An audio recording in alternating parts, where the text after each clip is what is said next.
Building এর concrete ঢালাই নিয়ে আজকে আপনাদের সাথে গুরুত্বপূর্ণ কিছু কথা বলবো। ভিডিওটাকে অ্যাকসেপ্ট করবেন না, ধৈর্য সহকারে সবাই আপনারা দেখতে থাকুন।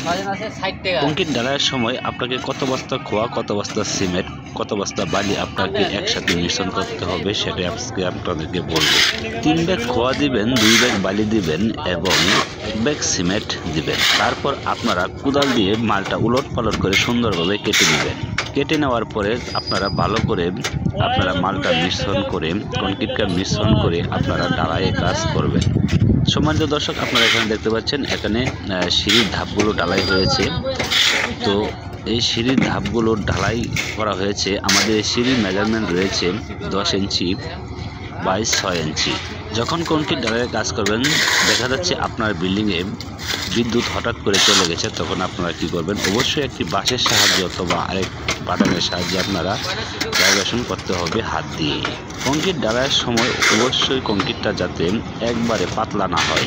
যদি কংক্রিটটা পাতলা হয় সেক্ষেত্রে ঢালাই মজবুত হবে না।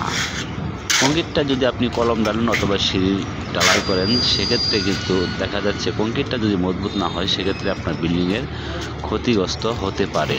কংক্রিট ঢালাইয়ের সময় অবশ্যই আপনাকে খেয়াল রাখতে হবে কংক্রিটটা যেন নরম না হয়, কংক্রিটটা যাতে শক্ত থাকে এবং মানসম্পন্ন হয়। এই মুহূর্তে কিন্তু আমাদের বিল্ডিংয়ে বিদ্যুৎ নেই, বিদ্যুৎ চলে গেছে। তো এখন আপনারা দেখতে পাচ্ছেন আমরা একটি রডের সাহায্যে কিন্তু ভাইব্রেশন করতেছি। অলরেডি আমাদের সিঁড়িটা ঢালাই হয়ে গেছে, এখন আমরা বর্তমান সিঁড়ি চৌকি ঢালাই করতেছি।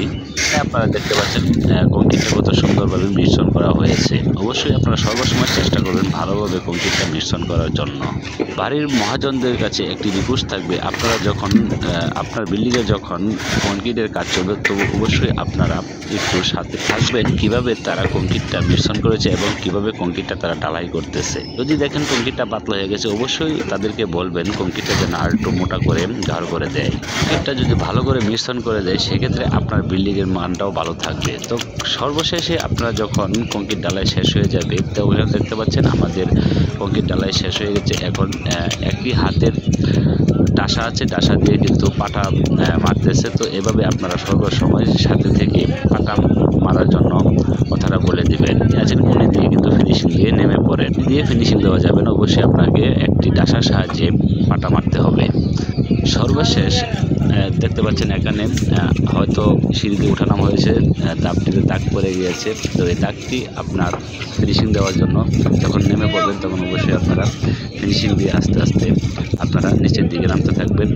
আপনারা এখানে দেখতে পাচ্ছেন সিঁড়িতে যে দাগগুলো রয়েছে, দাগগুলো কিন্তু মিস্ত্রি ভাই কোণে দিয়ে কিন্তু ফিনিশিং দিয়ে নেমে পড়তেছে।